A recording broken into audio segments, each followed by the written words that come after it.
All set. All right, this is the June 22nd, 2021 Shawsheen Valley Vocational Regional Technical High Schools School Committee meeting. I do want to first address something that Ron asked me to do. He would like to do the Pledge of Allegiance at the beginning of every meeting. All right, does anybody have any problem with that? Not at all. All right, let's do it. I'll read it. I pledge allegiance to the flag of the United States of America and to the republic for which it stands, one nation, under God, indivisible, with liberty and justice for all. Thank you, guys. Thank you, Ron. All right, just thought that a little classy. Roll call. Charles Fiore is here, Brian O'Donnell, Kent Moffitt, Christine Kim, Sharon Gillis, Mark Frisco, Cheryl Bartoloni, Robert Peterson, myself, Patricia News, Melanie Hagman, the Assistant Superintendent, Karen, our Secretary Administrative Assistant, and Dr. Jackson, the Superintendent. Okay, approval of bills and payroll going around. Approval of minutes of May 25th, 2021. So moved. Second. All those in favor? Aye. Any opposed? Unanimous vote. All right, correspondence, we do have a couple of attorney bills. Can I have a motion for the attorney bills, or is there any discussion beforehand? So moved for approval. Second. All those in favor? Aye. Any opposed? Those have been approved. I actually would like to read this letter into the record. From Joseph Devlin, the Director of the Town of Billerica Ambulance Service.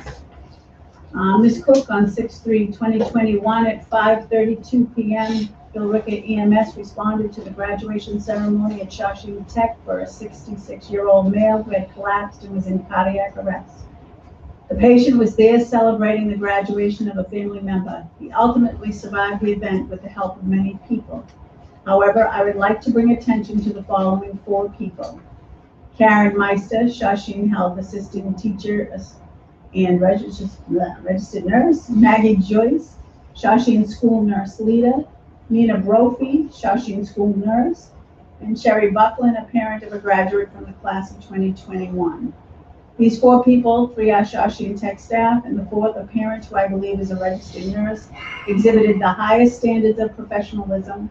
They performed early bystander CPR and used the school's automatic external defibrillator. The patient, as a result, regained pulses and was awake and talking upon arrival of the paramedics. It is without any doubt, if it was not for their actions, the patient would not have survived the cardiac arrest he suffered. If you have any questions, please feel free to contact me, Joseph Devlin, the Director. Pleased to report that individual has been discharged from the hospital and is at home recovering. Excellent. Chairman Muse, Yes. I would like in September to have these people come in front of us to acknowledge them and to thank them, to make this, glad it was a happy ending. Right. I appreciate that. So, I mean, we could ask for letters to be written into the files. Yeah. I'd like to have that, but I think a public acknowledgement, All right. Sounds good. how lucky we are to have this Right. happen. Thank you. I also wanted to say the student who is related to this person, her poise and togetherness was very impressive. I will not share her name, but it was extremely impressive that she did as well as she did. It was a very upsetting situation, I'm sure, and she really did very well. All right, public comment. We have 2 people here who wish to speak. Ms. Healy from Billerica. Yes, where do I go? You can just Can I take just in stand there, there? Melanie. That's okay. No, you're fine. I never have anything prepared, but I have some papers. Am I supposed to say my name again or something? I'm saying your address. Doreen Healy Borica. I'm coming in front of you guys again, that I know the admissions policy was discussed at the last meeting. We did deal with the emergency admissions. We still are not following the admissions policy that we have here. I know you all are gonna look at it, but unfortunately, I think because we're not following it, it might have affected some kids. I know some Bedford kids didn't get in. I know it was said that our emergency one was parallel to the other ones, which I don't believe is correct. We could have looked at discipline differently. We could have looked at grades differently. There was a lot of things we could have looked at differently. Yeah, great, we have 360 kids coming. It's a great school. We're gonna get the kids that are coming. But what about the kids that we lost? What about that one kid that didn't get to come in here that should have had the opportunity to come in here? So that bothers me. I know you guys, maybe you can answer questions, but are you gonna put this on the agenda about looking at the policy? I think we have a policy subcommittee, so So we're gonna look at admissions? I think they're gonna look at all the policies. All right. And I do wanna say too that it was upsetting to me that I had to go to the state because I worked in this for so long, and it was very hard to communicate with the leadership team here to get answers. So when I have to call the state, it upsets me, especially on this school, because I love this school so much. So when I have to pick up the phone, or I'm told by the state to put the complaint in, it's really upsetting that it can't be worked out through the school. And I've been in the school for many years, and a lot of the times to pick up the phone, we talk, we get it resolved, we give information. Everything seems like it's reactive lately, which is not good. There are other policies in the handbook, in the policies for school committee that are not being properly followed. I know Patty mentioned it to you about the school committee legislative rep. I don't think you guys have one. It is a policy. There's always been the superintendent. But when I asked for it, I never Because got it. when I reread that, and I realized who it was, there's always been the superintendent. So when I do think you I all? had said that to you at the beginning, that the superintendent dealt with the state and all things. No, I didn't get that. But do you guys delegate that? Like, do you have discussion and delegate that annually? Because on the policy, it says that you annually delegate somebody. We'll be looking at the policies. All right, okay. And then again, I want to say about this public participation policy, and I probably sounded like a crazy person on the phone because it's so hard talking on the phone and when you're not in person trying to present something. But I don't believe that when we put this public participation policy together, we didn't follow how it says first reading, second reading. I believe it said hearing in there, which we didn't do. So I don't even believe this one was put together properly. So maybe that's something we can look at. There's a lot of outdated policies, and I'm sure now with the head of guidance gone, we're going to be looking at a lot of policies. And my last thing I wanted to discuss was the website. Maybe I'm not one that likes change. I've been here for a long time, just like you guys at the end of this table have been. But we're one school. I think we're 1,275 kids, 1,300 kids. Why do we have a site that is so complicated? We're one school, and I said this to you a year and a half ago. When we're, You can I finish stop it. it? Oh, I didn't know we had timer, sorry. So when we look at this website, we're about 30% special ed, I think. We can't find support services. I said this a year and a half ago. You have to look under academics to get to support services. And then when you go on the site, and I know we pay a lot of money for people to take care of the site, but when we have people on this site that are listed as administrators and they're not administrators, that's not good. That to me is very upsetting. So when we have people on here, clearly says administrators, they're not administrators. An administrator assistant, not an administrator assistant. This is something I've said over and over and over again. So I'm sick of hearing myself say it. But this is, sometimes this is the first place you go to see the school. And then lastly, I just want to say, when you're going on the handbook, I hope you're all going to change the handbook this year, because on page 5 of the handbook, it's a nice welcome letter.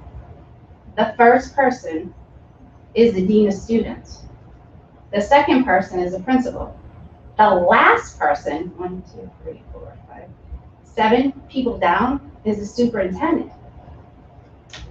Like, this makes no sense to me. Like, are we a correction center? Because the dean of students should not be first. She's not even an administrator. So to have all this in here, I mean, hopefully, is this gonna be changed this year, the handbook? Actually, we've already made changes to the handbook this year. But I don't think this is one of them. Is this something you guys can look at? It might be nice. Time is up.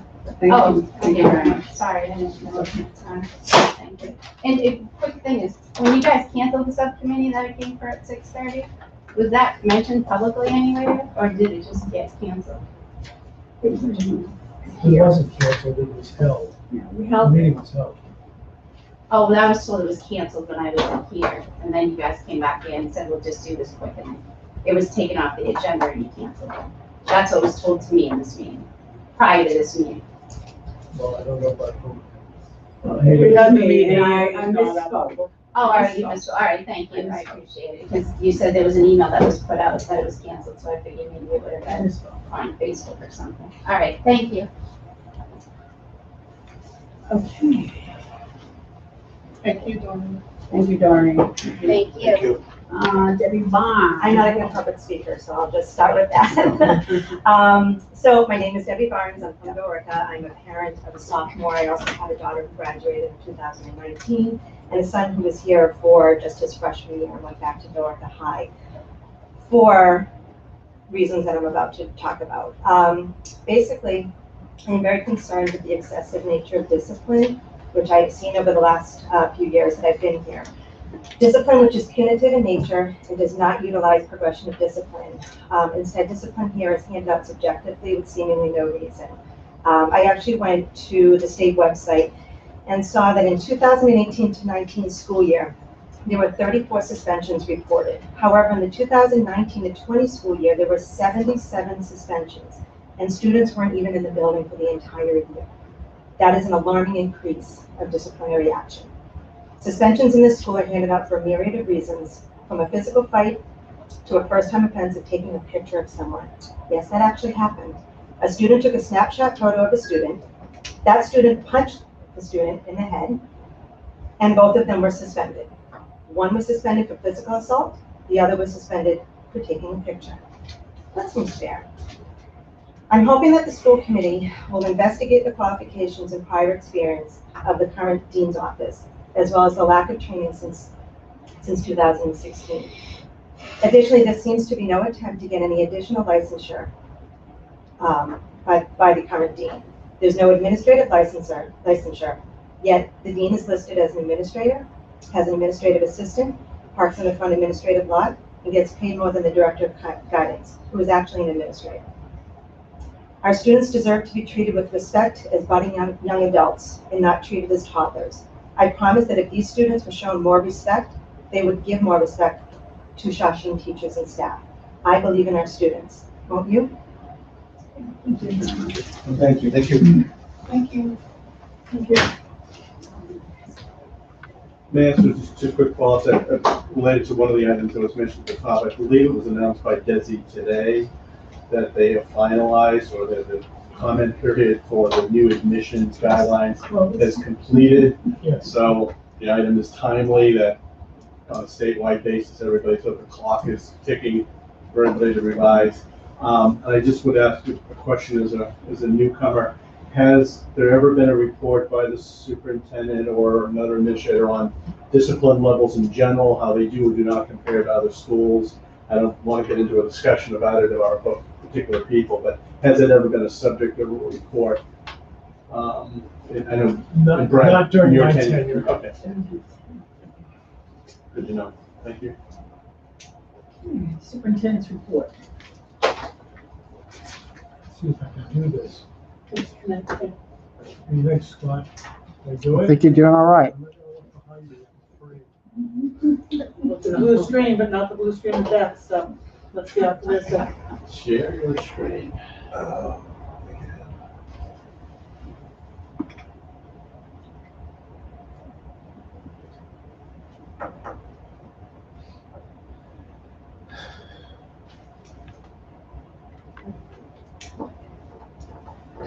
Son of a gun. I love when a plan comes together. So I wanted to provide some balance tonight and offer some positive feedback and support of our staff who this year, in my opinion, have done an extraordinary job for the students of Shawsheen Tech. And I wanted to provide the school committee with this end of the year report. It really is important, I think, to kind of look back at where this whole COVID business began. COVID was the entire, consumed us this entire year. But it really started in the 2019-2020 year when Ms. Hagman served ably as the interim superintendent. On March 12th, Shawsheen and every other school in Massachusetts essentially, which was a superintendent-led shutdown, shut down, and we shifted to 100% remote for the remainder of the 2019-2020 school year due to COVID. And this school district and its staff spent the remainder of the 2019-2020 school year in a feverish and frantic pace, adjusting their instruction to trying to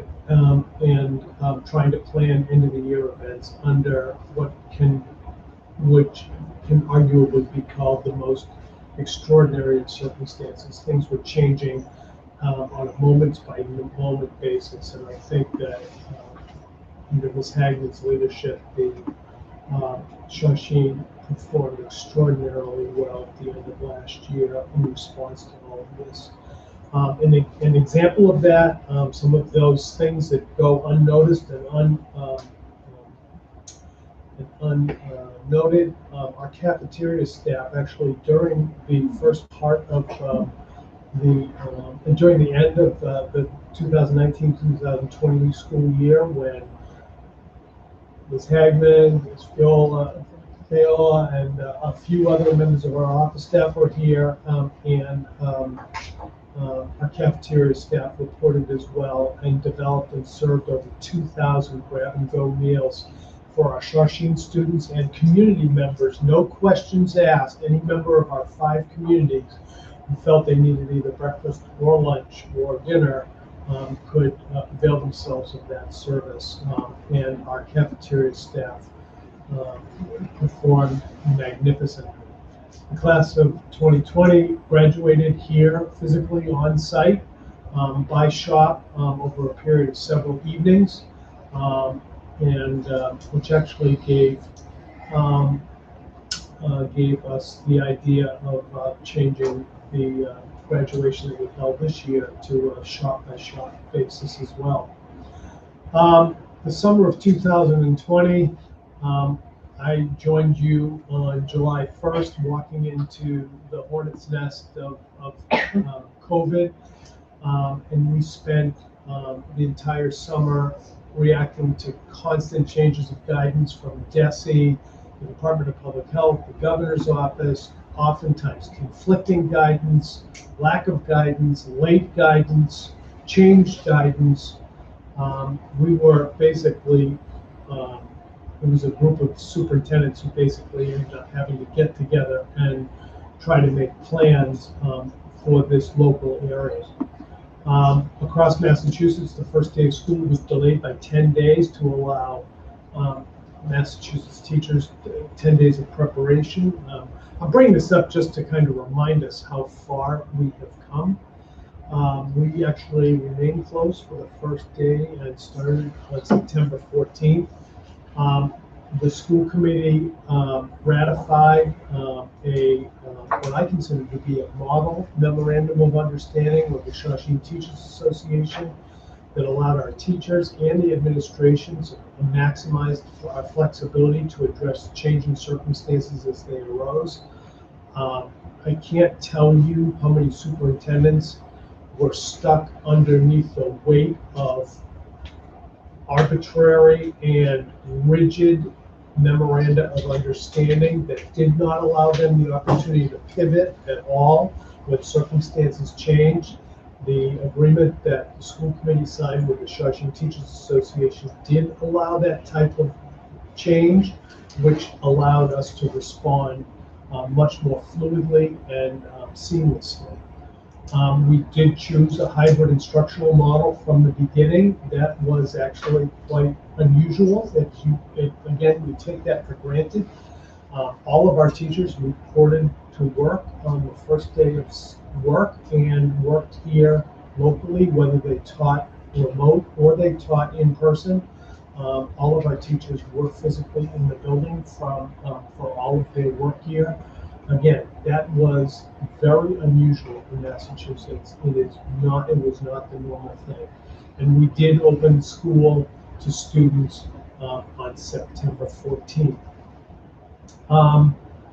I want to review a snapshot of accomplishments. I went through these with the staff on the last day of school. This is basically my end of year speech to the staff because I wanted to go back to them and remind them how far they had gone and how much they had accomplished.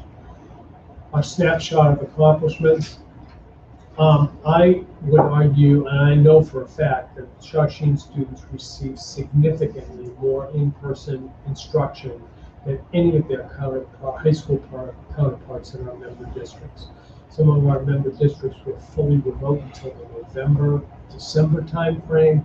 On September 14th, 60% of our students were physically present in this building on the first day of school. All of our students were here for shop. Plus, we had about 80 to 90 students each week whose needs required in-person instruction. Remarkable accomplishment. Our student attendance rate, as a result, was almost 96%.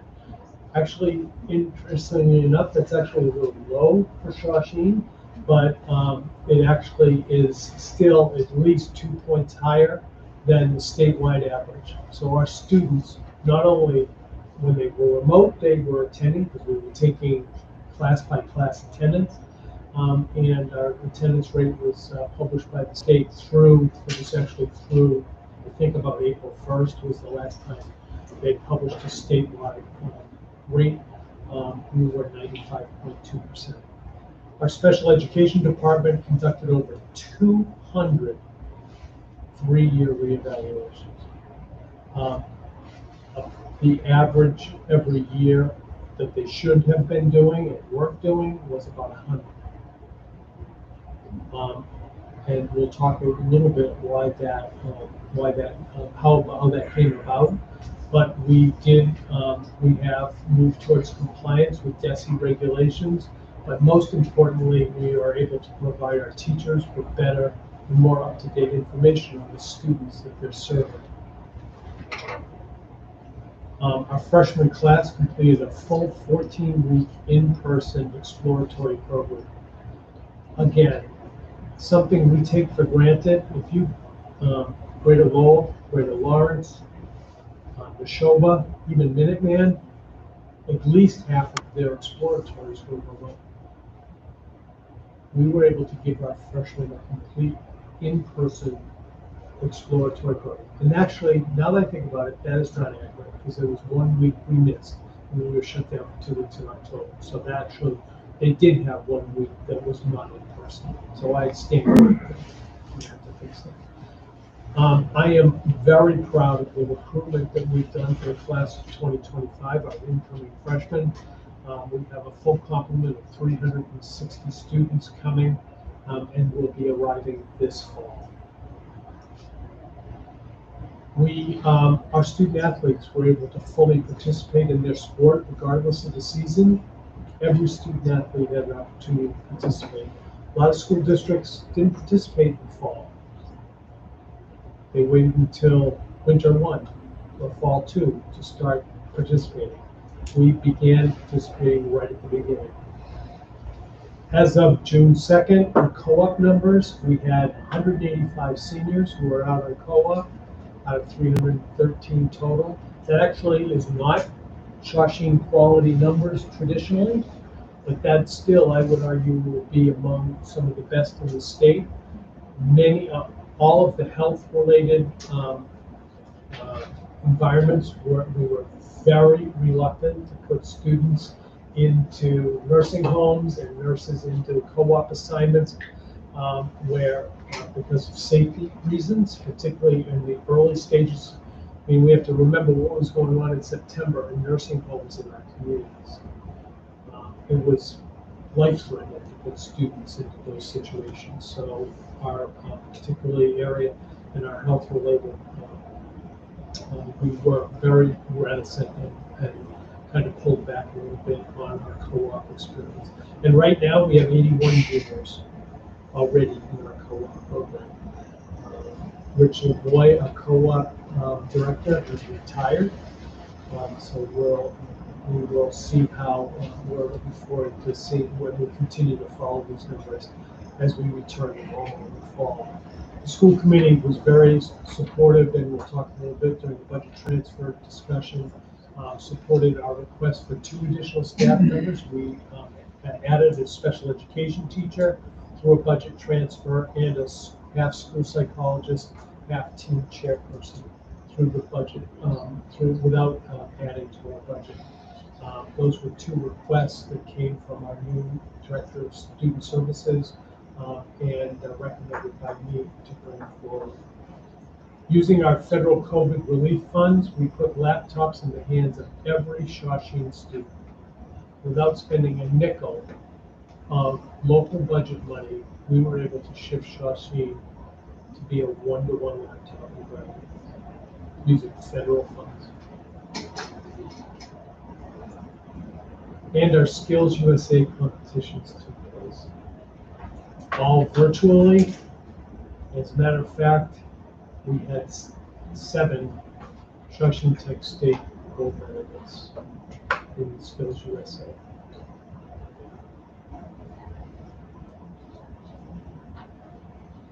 Looking forward, we also, our current summer program is ongoing. We have 338 students. This is probably, this number is actually a couple of weeks old now, probably up to like 360 by now at least, signed up to attend one of our 21 offerings.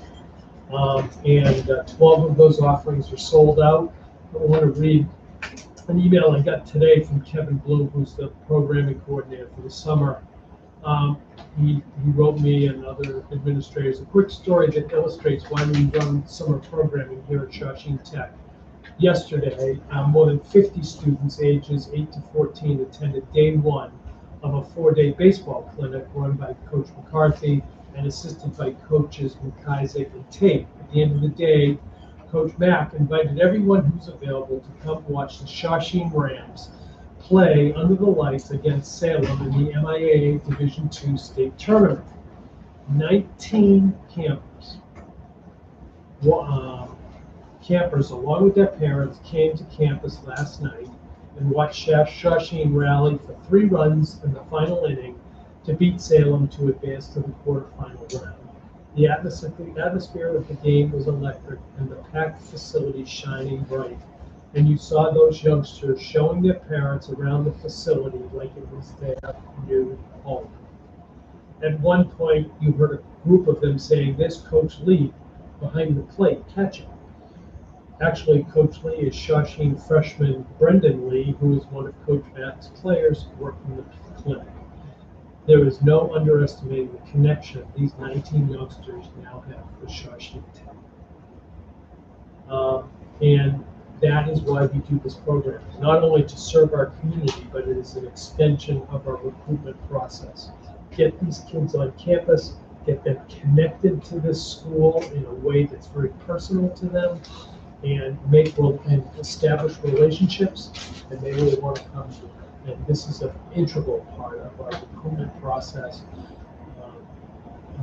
that you should all be very, very proud of. I think we accomplished great things with the class of 2021. Our events, we were able to have on-site outdoor senior week activities. We awarded over $144,000 in local scholarships to 76 members of the class of 2021. We had, albeit it was scaled back, we did have an in-person prom where, by all reports, the students, for the first time in recent memory, actually stayed till the end, which they never do at proms. They have their meals, they dance a few times, and then they are bored and they leave. But these kids stayed to the end and had, by all accounts, a remarkable time. And we had a remarkable in-person graduation. Thank you all for attending. It took place on that main stadium field in front of their families and friends, just like they had pictured it 4 years ago. And kind of underlying all of this, all 313 of our seniors actually received their diplomas. Traditionally, there are a few students who need to come back for summer school to finish a credit or two. They know that prior to graduation, they're allowed to participate, but they receive an empty container. But this year, no senior had to return to summer school. That is a credit to our teachers' flexibility. They understand that these students were under a great deal of stress, and they didn't modify their expectations, but they modified the way that students can show confidence. And that is a lifelong lesson for teachers that I hope will carry forward. And of course, the heroic actions that we mentioned already of these 3 remarkable staff members that were really treasured. So we are not resting on our laurels by any stretch of the imagination. For the fall, all Shawsheen students will return to full in-person attendance. There is no option for remote learning. There is actually no option for remote teaching. Everyone will be back in school. DESE currently expects that there will be no social distancing required in the classrooms. We are a little unclear on the protocols in the cafeteria right now, which makes me a little nervous about social distancing. So we're waiting some guidance on that. Masks are likely going to be optional. Actually, DESE has said they're going to be optional, but they say they have to have further conversations with DPH, Department of Public Health, which to me is code for they haven't got it approved yet. So I'm being a little more conservative in saying that they're likely to be optional for students and staff. Bus capacity is expected to return to normal, thank God, and athletics will return to their regular seasons. So I want to just review our goals for the coming school year. We are going to be focusing a lot on mental health needs of our students. They have experienced a trauma, and our staff has experienced a traumatic year, and trauma has impact, and we need to be alert to that and respond to that. We want to take advantage of the work that these teachers have done to integrate technology into the delivery of their curriculum and continue to support teachers in their efforts to integrate digital tools into the delivery of their curriculum. We want to expand our concurrent enrollment programs. We're going to explore the process of getting Shawsheen designated as an early college designee, and we want to continue to increase access to our the PSATs and we actually, I think, our outgoing director of guidance did a great job making the SATs, the PSATs accessible to our students. We actually had one of the first in-person PSAT offerings here at Shawsheen. It was late as November or December, it was really low. they all kind of go together. We're going to continue to support the co-teaching model with an eye towards expansion. And we're going to reestablish school safety as a COVID priority. I don't want anybody to misinterpret this. School safety has always been a priority, but with the emphasis on bringing fresh air into the school, doors and windows have been used to bring that fresh air in,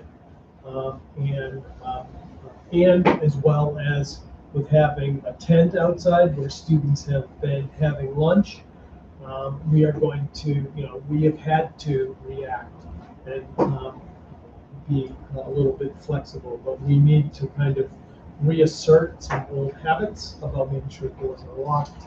And we also did not conduct any drills in terms of school safety drills this year. We will bring those back as well. So we're just purposely talking about that. So some of our challenges, we do need to assess our students for learning loss and develop plans to address their gaps. We do recognize the impact of trauma and continue to recognize the impact of trauma on our students and staff. We need to recalibrate our admissions process to align to the recent today's Board of Education regulation changes. They actually did vote those today, and they voted the commissioners' recommended changes. And we need to prepare Shawsheen for its third transition of leadership since March 2018. Overcoming these challenges will require focus. There are people who want to see Shawsheen fail. And we have to make sure that they are not successful. And in terms of focus, in my opinion, we need to triage issues and concerns and filter out non-essential issues so that we can focus on these essential things. Filter out non-essential issues that don't align with our goals or are distractions designed to shift attention away from our core mission. I will not let that happen this coming year. We are going to focus on what we have decided are the goals of this school, and we are going to focus on them with a strength that is equivalent to the strength we brought to this task this year.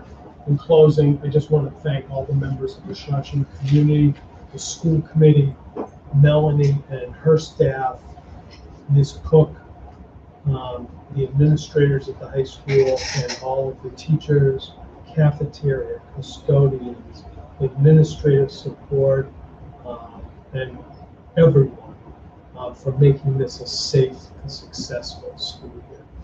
And that is my report. Thank you. Thank you. A subcommittee reports. So the curriculum subcommittee met, but had nothing to discuss because the item we were going to discuss had been officially withdrawn earlier in the day, as will be mentioned later on. Budget committee. The budget subcommittee met today, discussed some budget transfers represented by Superintendent Adjournment. That's one of the highlights. Sure, the line item transfers that you see, I know some of you were here, so I apologize for keeping this up. So I mentioned earlier that our teachers are allowed to move twice a year. They can move September 1 and February 1, so things change throughout the year. So what we put together here is some highlights of anything plus or minus $10,000 as it relates to salaries. So, we had a negative balance of $81,000 in support services, as Dr. Jackson mentioned earlier. There was a support service teacher added, but on the bottom, there was a surplus in the business tech department of the $81,000. So we didn't replace a business tech teacher that had been hired in order to fill the additional need in support services. So that's something that we do look at, we do consider based on placement of students. Once the final freshman shots are decided, we don't just say, okay, there's money in the budget, let's just fill it. It's something that's considered, what are the needs, what are we looking at, and staying within the budget. like Dr. Jackson mentioned, if we add an FTE, it goes back to you, for your support, but we try to do our best within the FTEs and the budget that we have to make those changes to give the proper support to our students. There's also a request for up to $750,000 to transfer into compensated trust fund and up to $250,000 for unemployment trust fund. The reason the wording is up to is because we still have time to end FY21. There's still different bids out there. There's different purchases going on that I don't have the final numbers available yet. This was sent to you last week. These numbers have already changed. The things that we're looking at now that were approved by the school committee. In the capital budget, there were items that if budget surplus was available, you supported us buying them. So those are the things that we've been working on this month to pre-buy. Looking at the textbooks that you've authorized, to look at desks and chairs for different classrooms. Historically, we've always bought them in June to be prepared for everything in the fall. So that's why the numbers are not firm, they're up to. They're gonna change again by next week.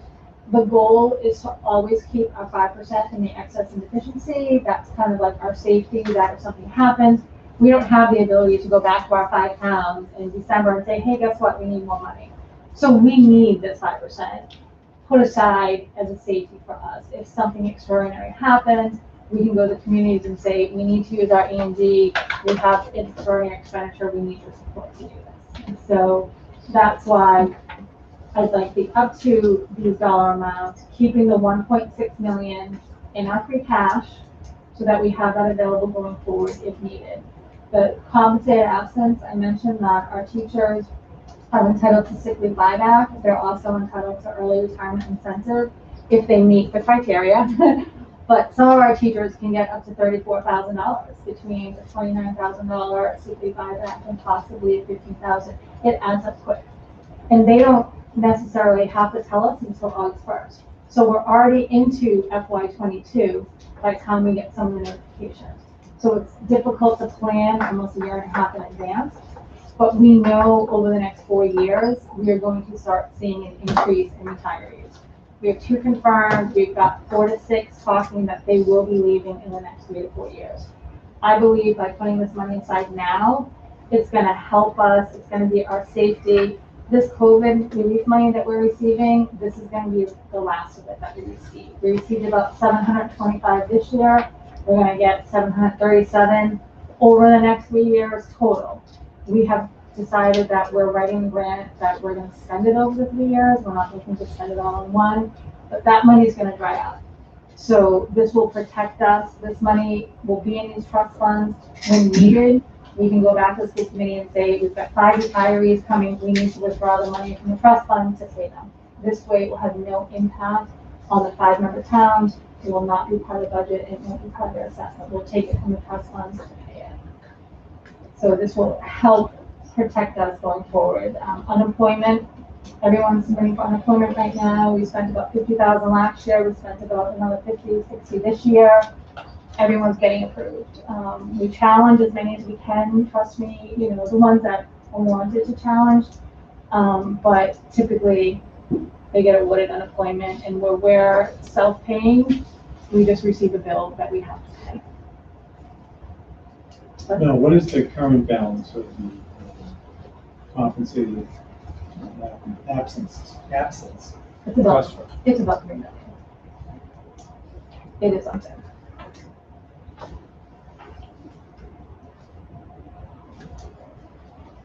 Like that, the 750, it will be less. We've got probably about $300,000 of different items in the works right now that we're hoping to have finalized by Wednesday. I just wanted, instead of trying to go back to you, as you know, we want to do these votes and all these transfers before June 30th.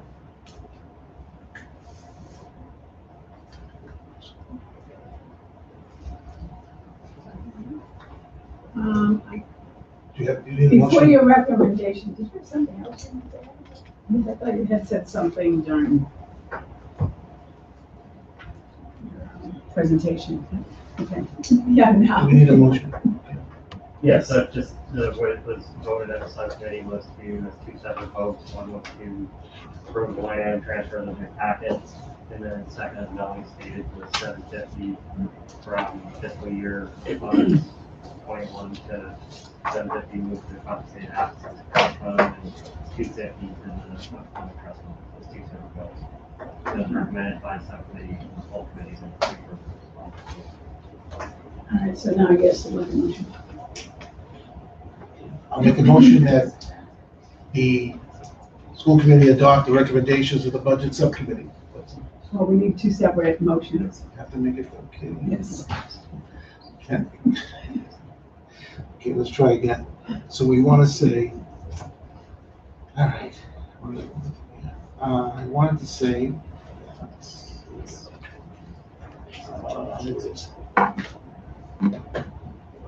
I got it right here. I'll make a motion that the school committee approve the line item transfers as recommended by the superintendent director. Second. All those in favor? Any opposed? Unanimous vote. I'll make a motion that the budget, the school committee vote to authorize the transfer up to $750,000 from available FY21 funds to the compensated absences trust fund, and up to $250,000 from the available FY21 funds to the unemployment trust fund. Second. All those in favor? Aye. Any opposed? Unanimous vote. Thank you. Okay, thank you. Thank you. Old business, I just have, this, I did send around everybody, the subcommittees, and no one did send back that they were not happy with it, so. And if we need another list, I have a list here. Okay. Abby, do you need someone else to help with the special ed committee? The only, one person? One, Okay, one. Okay. I suppose you could attach. It's a committee open to the public, right? Yes, It's a it is a parent. public, yeah, so, Can I make a comment on that? okay. What's the plan for the, separate meeting for that? I was gonna mention at the end of the meeting that we need a separate meeting to discuss how we're gonna go about the superintendent search. Okay. And I'm thinking maybe, maybe at the end of July or August, when, we're in a committee meeting, committee meetings or something. Actually, I was just gonna follow up. Yeah. May I respectfully suggest, I'm looking at the calendar, the next regularly scheduled meeting is September, right, I would suggest we schedule an August meeting, okay, solely, the sole agenda item being the superintendent right, search. and that's what I was I suggesting, think it's yes, gonna take us a good 3 to 4 months to get up there. right. I agree. Yes. And then we can have Agreed, Bob. Yeah, the retreat in July so that we're all up to speed right, and ready. okay. So we're gonna do the search meeting? The search meeting and the last Tuesday of the month, I was looking at the calendar, that's right before school starts and right before teachers. August 24th. Yeah. That's like the last Tuesday, is it the 4th? You guys do the 4th, right? Yes, yes. Yeah, The 4th oh, the 4th. Tuesday is the 24th. You're right. Right. There is the 31st also, Oh, okay. which the students and staff will be back. Right? So you don't have a problem with the 24th? I see the two I'm actually, You rather the third, what? I mean, Oh, the you next don't day, have- the next day is opening day for staff. Oh, that's what I was wondering. I really want to keep the staff focused on Okay. opening day as opposed to some of the, I mean, we can't do the 17th. or the 31st, one of, just, I'd like to keep. What?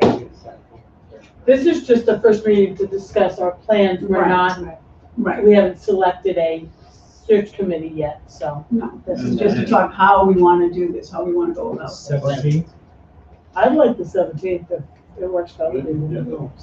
17th? Okay, Yeah, because you're gonna have to do a chair and then depending on what direction we go. if you're right, gonna yeah, see- that's exactly right. It's gonna be a long meeting.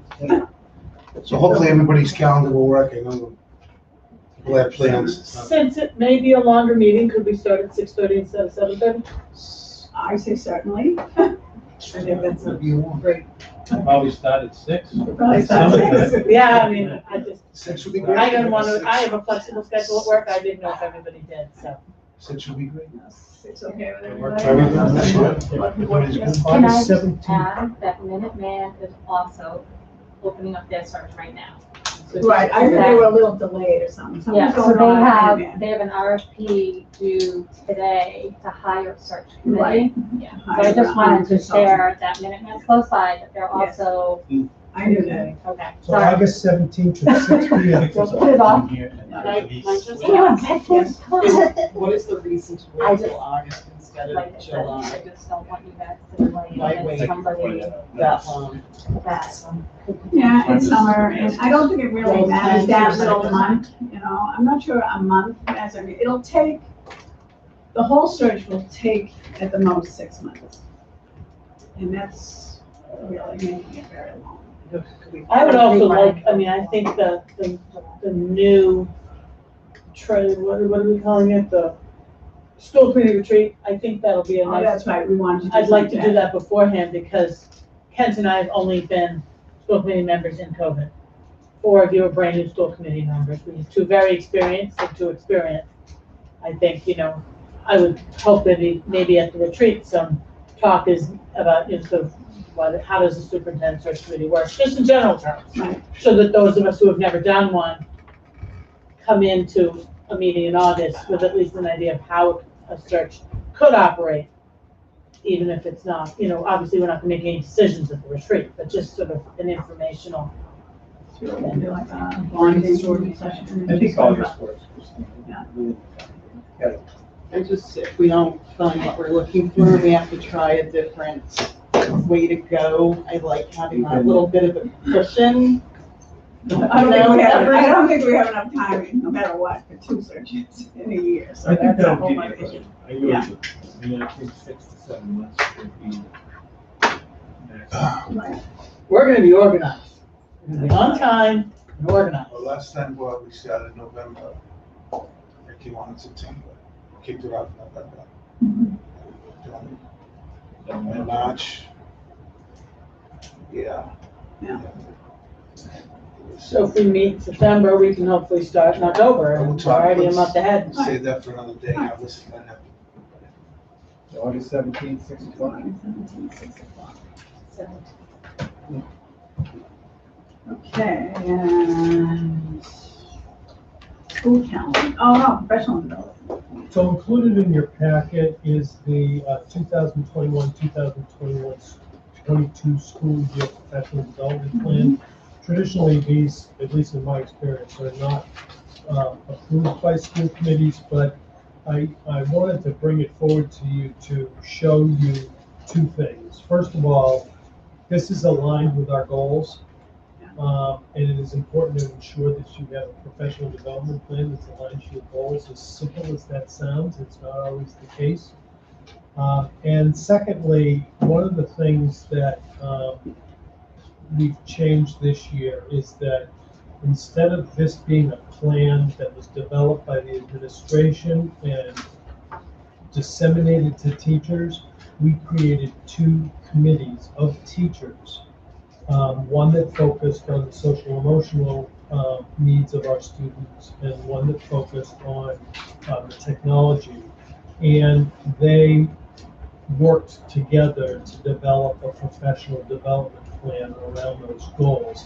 So it's a professional development plan that's actually built from the bottom up as opposed to the top down. And as simple and obvious as that sounds, it's very unusual, and it's, as I understand it, something that you know, isn't always the case, at least in my experience. So I wanted to highlight this for you, just to show you that it is aligned to all of our school goals and is focused on that.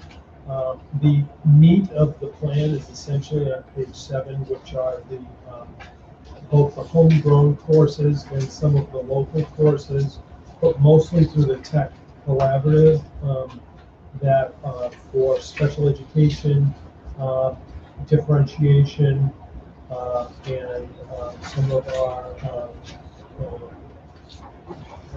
co-teaching work that we're doing, as well as some of the technology courses that are very based on some of the software to support the software that we're using, such as Schoology, Edpuzzle, IXL, which I have no idea what that is, frankly, and then some of our Microsoft courses as well. And CK12, I can't remember what that is either. I can get that information for you.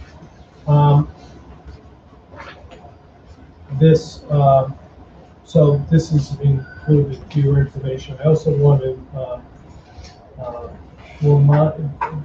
through this process, I also wanted to tell the committee that we are going to be, Shawsheen is going to be having 2 external assessments conducted this coming year. One is called the Tiered Focus Monitoring Review, which is traditionally a 3 to 5 year review that's done by DESE. It's a compliance review. We have already submitted our initial paperwork for that. That will culminate in an on-site visit by DESE with their microscopes and other equipment sometime during the coming school year. Also, our 5-year, so we have a 10-year accreditation from NEAS, the New England Association of Schools and Colleges. Our 5-year mid-cycle visit is scheduled for this coming spring as well. So we're going to be getting some really good data, which will inform your incoming superintendent for the fall, which I think is the timing of that is really helpful. So that's that's also good. So that if you have any questions about our PD plan, I'd be happy to answer them. Well, I want to make some comments, but we have always had professional development come to the school. Okay. And besides the fact that we need to fix some spelling, maybe a couple dates. And actually on page 2, could you just write the actual name of our school and start out with a thing? You know, we have Shawsheen, or even at the top of this page. I mean, it's Shawsheen Valley Regional Vocational Technical School District.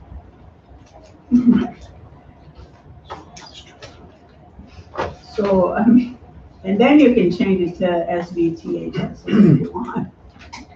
You know, with having parentheses.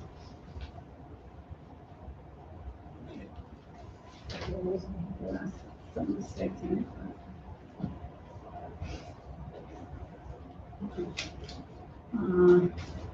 Page 4, I don't know if they're learners or they're learners. Page 5, answer that question on C, professional learning communities, and then you say to establish personal learning communities. So you're looking at personal learning communities or professional learning communities.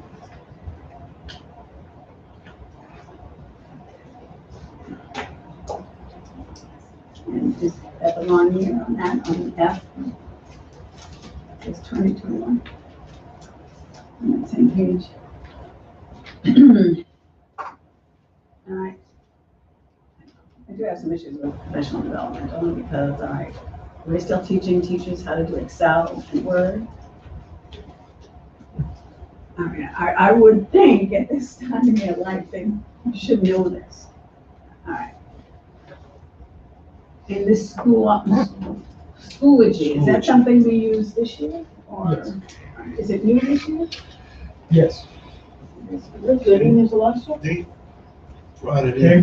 were using it as a pilot free in version. a free version for 2019, 2020, and that was actually one of the first emails I received with the superintendent was from about a half a dozen teachers who said, we had a really successful Schoology pilot and we really want to keep it. I can arrange for a demonstration if you'd like. Well, I did go online and they wouldn't let me in unless I signed up. I've actually seen what the tool looks like. Okay. I just kind of, just used it at home. It's really, self-explanatory and, there's lots of windows and how to get into your assignments or, I thought it was pretty user friendly. All right. It's an integrated learning platform. With all your assignments, you submit assignments, you receive your assignments. It's, for those of you who maybe have taken an online course, that's it's the equivalent. So it's kind of a one-stop shopping for online. So, and again, just because the teachers in front of you, they distribute assignments through there, they grade it through there, and it's links to Aspen, so the grades from one go to the other, so it's integrated into our student information system. I mean, it's a whole new world out there. I think what I agree by Dr. Jackson is it's saved. I mean, teaching through COVID was difficult enough, but this is a great tool that people I spoke to. It was there that Well, made things happen. It wasn't working today, so. I know, I'm just saying that teaching during COVID is hard enough, and this is a great, whoever invented this, I'd like to get on board, but anyway. And Microsoft Teams was Teams, really yeah. excellent. So we have great tools here that kids took advantage of. Could I ask, I'm assuming that this list, like you were asking about Excel and Word, Right. I'm assuming that as the teachers in the committees discussed this, they looked at this list so that if Microsoft Word and Excel were at this point obsolete, they would at some point come off the list. This isn't the year. These are offerings, not necessarily, or, I mean, well, they don't run if they don't have adequate. But you want to make sure that they're available, so if there is an adequate demand. Thank you. Sort of a subjective question. Did you feel in putting this process by which this was put together, did you get adequate input from both the vocational side of the house and the traditional? Yes. For example, Ed Puzzle, the vocational teachers went crazy about that. That was actually a piece of software that vocational teachers discovered, and it spread like wildfire in like October and November throughout the vocational staff, and they were using it a lot. And they were teaching, this was survival. So this was like desert island kind of mentality. So these folks were banding together, and I found this really great tool, and they were learning it together, sharing it, and that puzzle actually came from vocational staff. They really, they had no choice but to embrace the technology, obviously, but the key this year is to capture that, because if you let people go back to old habits, you haven't taken advantage of what COVID actually could, or the minds that COVID could open about using technology as an instructional tool. So this is a really critical year to grab that momentum, not lose it, and capture the best of what we were able to do and move it forward. Having said that, and it goes to, I know, a later item as well, but I will bring it up now. Has it been communicated to the community and the students that, as I understand it, we won't be just flipping the switch if there's a snow day or some other calamity or whatever takes place next year? We're not flipping the switch and going back to hybrid or anything. We're doing traditional cancellations. That's sort of what DESE has indicated, as I understand it, what they're requiring and expecting. I think they're expecting us to do traditional cancellations. Right, that's what I'm saying. Has that been communicated within this school population? Because I've heard mixed things from different towns. Some people are still under the assumption that, because of what we did this year, because of what all of you did, and it worked, that's going to be the replacement. Yes. I have not communicated that, but that is accurate. DESE has basically said that remotes, they used to call them blizzard bag days. They are not, they actually banned them prior to COVID, because there was some concerns around equity and access for students with special needs. And that they weren't getting their hours, their grid hours during those remote days. So DESI does not want remote days. And no, I haven't communicated that yet, although I'm starting right now. Everybody just. Snow days, snow days. I think everybody, all the staff is sitting around with a beer, a glass of wine, watching this right now. That was a really good explanation to talk about why, thinking about special ed students and not just convenience or things like that. And I just have one other comment, because I'm looking at professional development opportunities, and Jay says educator evaluation system. How long does it take we have been working on this for 10 years, so whenever DESI changed the evaluation system.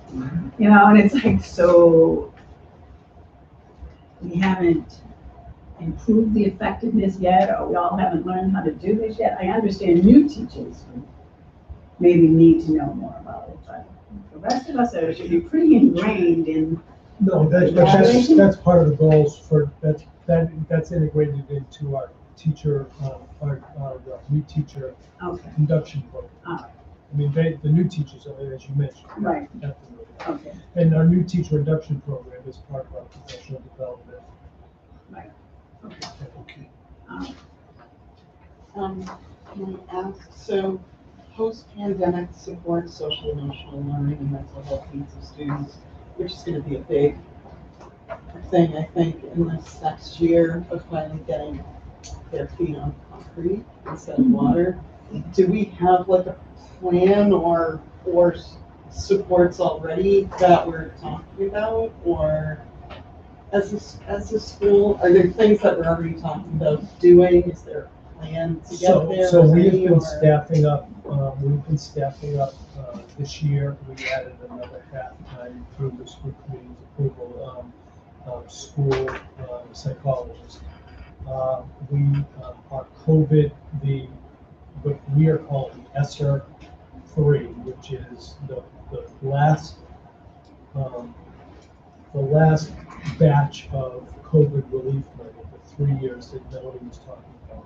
Our current plan is to use that money to hire 2 more, a special educator and another school adjustment counselor. So we are focusing primarily on staff and bring our professional staff of mental health counselors up to a level where the high school 1,300 plus kids should be.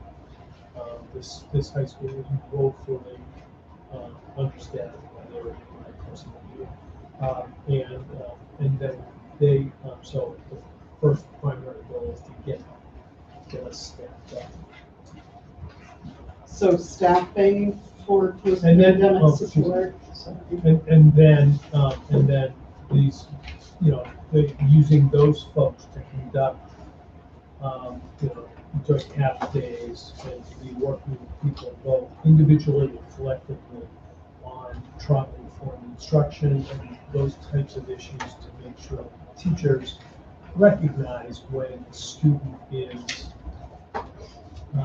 at risk for What about the students? I mean, are we gonna take care of have supports for the kids who aren't necessarily at high risk, but have still had trauma related to, not being able to tell them what's next, what's tomorrow, knowing that the sun rises and sets the next day. They don't have that when they're young, so they don't have 4 years of experience doing that. Do we have, I know we have some supports in place for kids where it's obvious that the need is there, but do we have supports for the kids where it's not as obvious, the ones that aren't necessarily on a special ed plan or?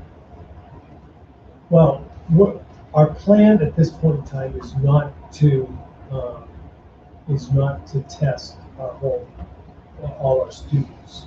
and not to do a screening across the board, but to respond to needs as they arise. Because at this point in time, that's at least my vision is to not do mental health screenings for all of our students, but to respond when symptoms or concerns arise. I have a question. Are some of these professional development offerings, are they happening this summer? Some of them are, yes. We are posted for some of these. So if you want some of the social emotional one, mental health support, maybe? Yeah, that one is running this summer by our school psychologist who is due in 6 weeks in July. Yeah, so we're doing that one quickly.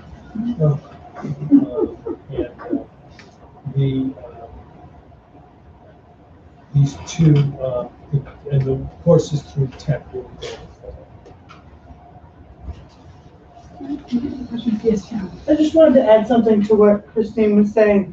I found, through kids having been through the school, that where the kids see both academic teachers and vocational teachers, they're seeing teachers in sort of different ways. And so, and then add sports or add clubs.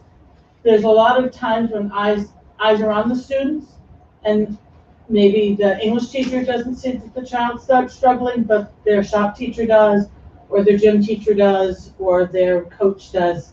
Like, I feel like sort of the way the school is, a child who's like Christine's saying, maybe it's flying under the radar, they don't have an IEP, they don't have a diagnosed need, but they are struggling.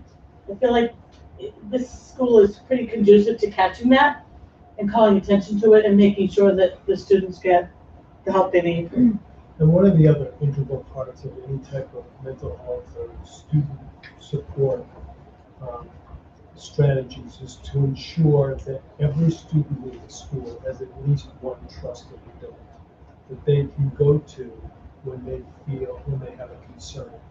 And that's important not just for the student who may recognize that they are in trouble, but when you recognize that a peer is in trouble.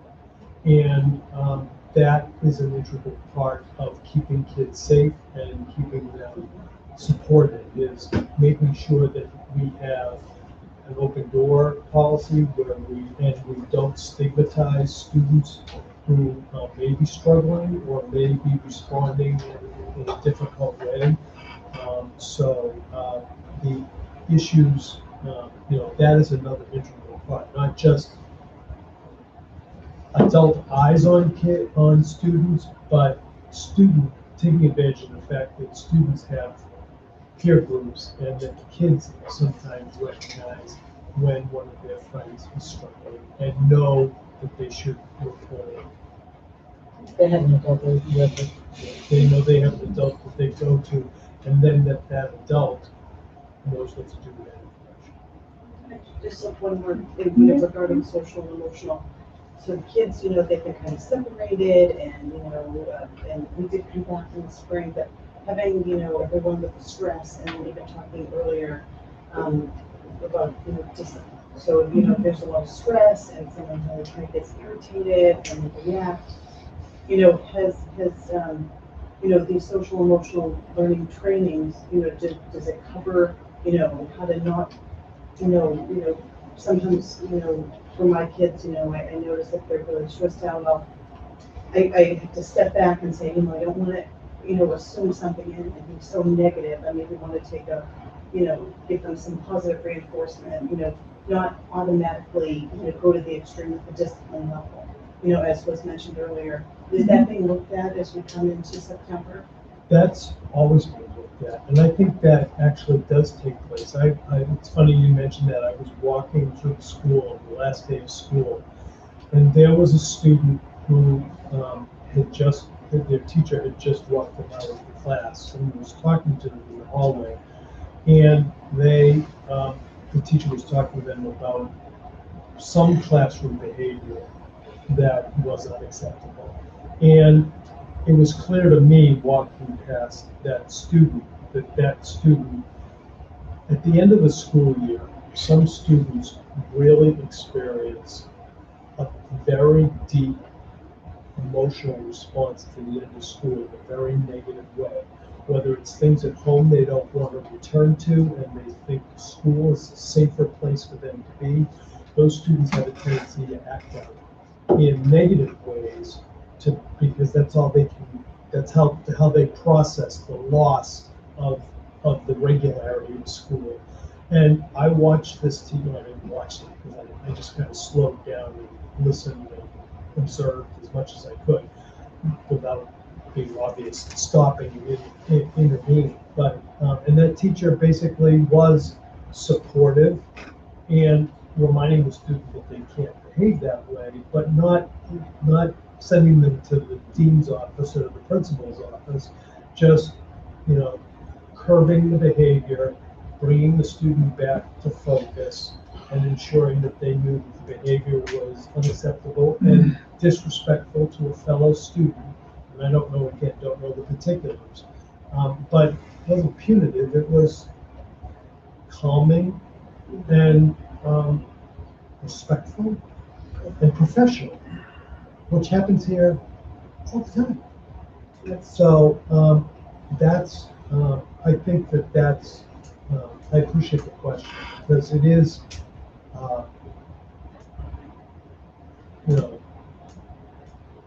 it is a, I don't want to paint use an overly broad brush to paint a perception of the school today. Patty, can I ask a question about? I just wondered because of the social emotional, is there anything, I know years ago that you could get a hold of someone in the summer, but is there anyone in the summer that these kids can access if there is like a problem or, because if they feel more comfortable here and something's going on at home, I mean, is there anybody here that these kids can access during this time? I don't know the answer to that. Is there guidance? No. So there's no one at all? So the professional development plan is in front of you apparently for your approval tonight. Just ask, what's a school adjustment counselor? It was part of our post-pandemic supports is the So special ed person, which I understand why I just didn't know what an adjustment counselor is, as opposed to a guidance counselor. So a guidance counselor has some training in mental health, but doesn't have, but if you look at the certification process for being a guidance counselor, there's some mental health training, but let's say 3 courses. I don't know. School adjustment counselor actually is also, there also used to be a license called a school social worker. So someone with an MSW, Master in Social Work, would qualify as a school social worker. So it's someone with with more of a mental health, exclusive mental health background. A school psychologist is a CAG, Certificate of Advanced Graduate Study, which is 90 graduate credits or more. And they are the only people who are certified to do educational testing.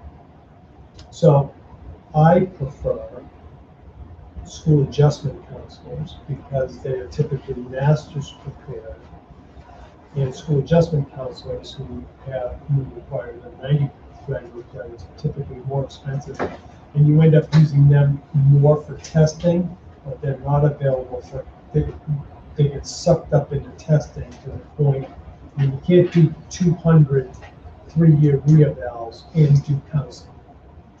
Right. You do testing, writing, testing, writing, testing, writing. School adjustment counselors are available who are, like a social worker, essentially. So they're definitely more of a therapy. School psychologists can do therapy, but they, as I said, they're usually so expensive, you don't have enough of them to do therapy, they're all doing testing. I just want to respond to that. Because when a child outside of school has an issue, I mean, there are other places they can go. Right? I mean, there's the Department of Public Health, and every town has one. I mean, I'm sure there's all kinds of resources that the special ed department. Yeah, many of the resources that are, we've Right. put on our guidance, Right. on that mental health webpage Oh, are that's what it is. available. What staff is here year round? I mean, Patty, maybe we could add that one from Billerica. I think Billerica and Tewksbury got a grant, and anyone can call. I think Debbie got Okay, I'll look anyone into can that. call, and it's for nothing. It's free, and they call you back, and it's a great resource. Okay. But I just figure over the summer, we had open money, I think maybe we could get somebody. So I need a motion. So move to approve professional development. Second. All those in favor? Aye. Any opposed? Okay, revised school calendar. Yes, at the last meeting, Half day. I forgot the half day at the end of this school year, and I made that same mistake back in the fall when we brought this one forward. So I'd asked the committee to approve the corrected calendar, which would make the tentative last day of school June 14th, 2022, a half day for students and a full day for staff. So move. Second. All those in favor? Aye. Okay, now our date for the school committee retreat. All right, so looking at. Just for the record, I'm withdrawing the request Oh, I'm for the sorry. pilot program for freshman exploratory. I apologize, Kat, but I did want to Okay. kind of put that on the record. All right. Some teachers have raised some legitimate concerns, both in terms of timing and whether there may even be better ways to meet our objective to increase student exposure to some of our lower enrolled programs. So next year, we're going to be convening a committee of vocational teachers to study our current exploratory program and consider a wider variety of options. So for next year, we will be doing our 14-week exploratory program per your current admissions class. Any, just quick version of this question, any concerns that the problems that caused you to want to put a new policy into effect are really going to be carried through another year, and to the extent that there were some issues or concerns about how it affected kids, happiness at the school or the access to the programs they wanted, any concerns that that just gets repeated through the next school year? Well, the reason that we wanted to make some changes is that staff members are feeling that a 14-week program is too long. Right. And that the students are basically, by the 11th or 12th cycle, they're done. Yeah.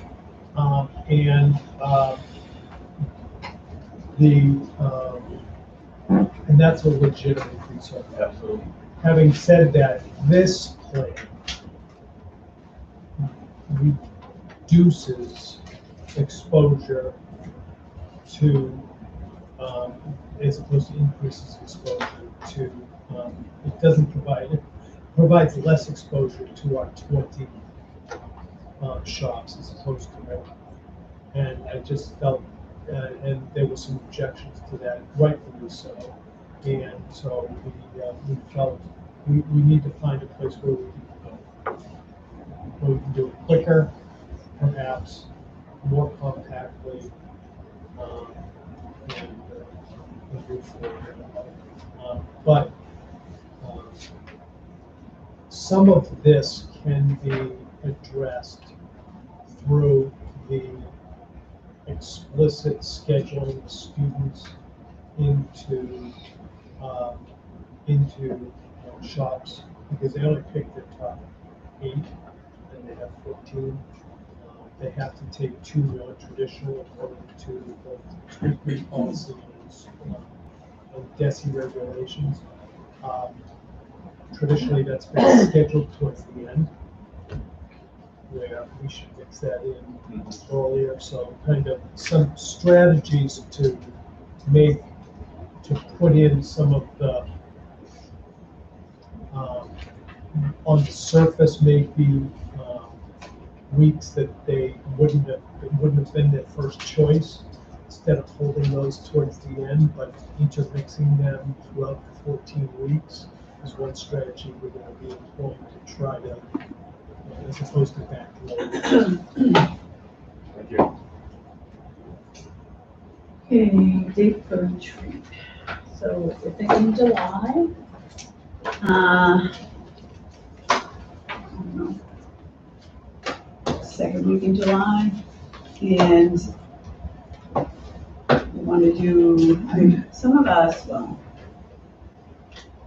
still work, so it can't be, morning meeting, it'd have to be late in the afternoon, everything, unless you wanted to do a Saturday.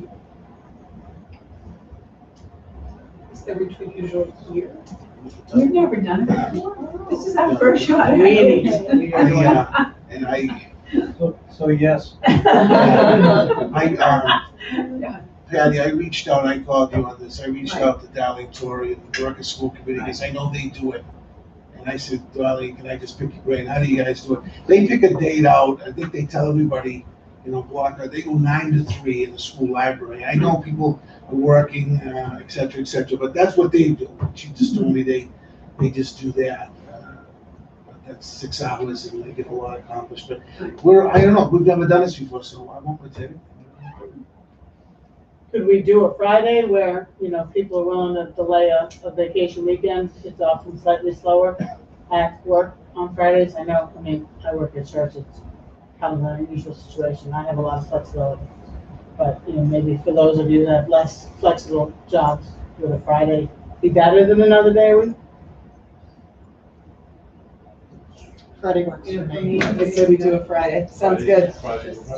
For personal That days. is fine for me. I'm actually in Maine. I just have to come back. And you want to do it in the morning?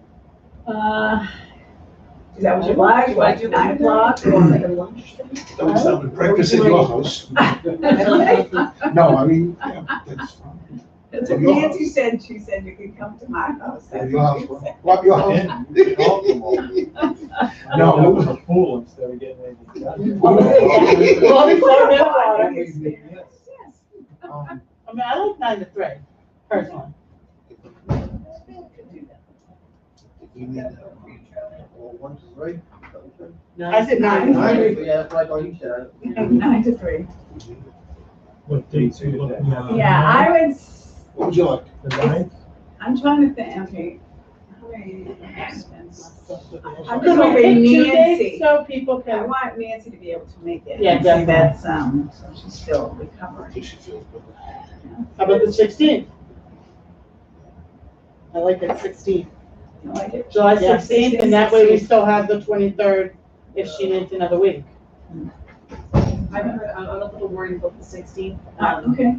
Just, the 9th, I don't want to, Right, would be okay. better for me, just because I have some obligations at work on Fridays in late July into August. Oh, okay. So the 16th is too late into So you July. want, we'll try July 9th. I mean, we'll do July 9th. And if, 9 to 3? 9 to 3. And if we need to do the 16th, I can get some other cover for me.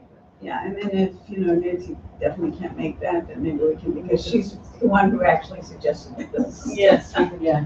Go to the July 16th. 9th, 9 to 3 p.m. Yes. Second choice, July 16th, 9 to 3. So we'll meet here. Yeah. Well, we'll establish a Okay. location. Okay. Excellent. All right. And, all right, now I get future agenda items. Anybody have anything you want to discuss future? Actually, me and Melanie were talking, I don't know if we had a facilities meeting for the do a feasibility study. We're asking for if you have in fall, for a subcommittee meeting. Sure, I know we started to get the ball rolling, Ken. But is the fall too soon? Because that doesn't give us any opportunity to get the town's buy-ins. we talked at the last meeting. Well, you do a feasibility study, you actually don't have the town's buy-in, I don't. Well, no, but if the feasibility study gets approved, then we need the town's buy-in for the money that the feasibility study is going to say that we have to spend. You might have We- that way. Do you think they'd approve you the first time around? I get, what I was hoping, what I said to Ron originally was facility subcommittee before October. I originally had asked for June because whatever you decide, you have to figure out if you're gonna build a school, where you're gonna put it. Like, we need to Oh, decide. you just, okay. And the goal is if it's a two-phase idea, we need money in the FY '23 capital budget. Okay. So I had said to Kent, one of the possibilities with E&D next year is to put in the capital budget, okay, we're gonna need an extra $100,000 for you guys to even put some studies in place. Where are you gonna build a building? I mean, the perfect place was the baseball field. Well, we don't have that opportunity anymore. You've got conservation land everywhere. We've continuously talked about the school safety and the parking lot. I mean, that's been a conversation for a few years now. So we need to have those conversations to start. So when you go to MSBA, do you want to build a school or renovate? Or, Mr. Gill has talked about putting a building on the practice football field. But that's going to involve conservation, which will take some time. So that's all I'm asking, is to have a facility to say, what do we really need to decide first? Do we need money to put aside to do step So that's why the one? budget. And it needs to happen before the capital budget process starts, where you guys are looking for We to put in decided- there to move forward. Well, we met and decided, Patty, through Melanie, that, yeah, we need to start these discussions. So the MSBA do that, and that's how I saw that email, Brad. It's too late to do anything this year. And they were late in the game this year to do that. But normally they start, after the new year, they'll ask for applications. Is that how it usually goes? The MSBA process starts in February. February, I think okay. they open applications in February and close them in April. So we would have to decide, do we want to make an application? We need to be meeting about this. Yes, exactly, At least. exactly. No, I'm all on board. So if we were gonna go The school for, committee also needs to do a superintendent search. yeah, I know, And the policy subcommittee needs to be spending a lot of time on the admissions policy. So. exactly. So if we do this, then if we want to do an application, then we have to decide. We're doing an application down the road, but Okay. start the process of Yeah, what you want to do. Put And if money we aside get that to far, kind of- if we get that far, then fund the feasibility, so. Yeah, Kent, I'm with you. Thank you. I would encourage people that are interested in building, we all are, but especially the committee, which I guess will be on, the Metro Tech North in Wakefield, Northeast Metro Tech, it's got a very extensive website on their ongoing building project, and it's a pretty good guideline for where they started, where they're at now. Also gives you an idea where the money, what kind of money you're talking about for the number of kids, but it's just a worthwhile site to check out, because, they're at the point of, I think they just picked their CM contractor, but they went through a lot of the same kinds of discussions, so it's a good site to check out. A very painful process. Yeah. Worthwhile. Yeah. And Nancy just wanted me to say something about the resource officer. She said at a later date that she would like it to come out. And that we had a discussion regarding that. Can we talk, the crossing guard issue?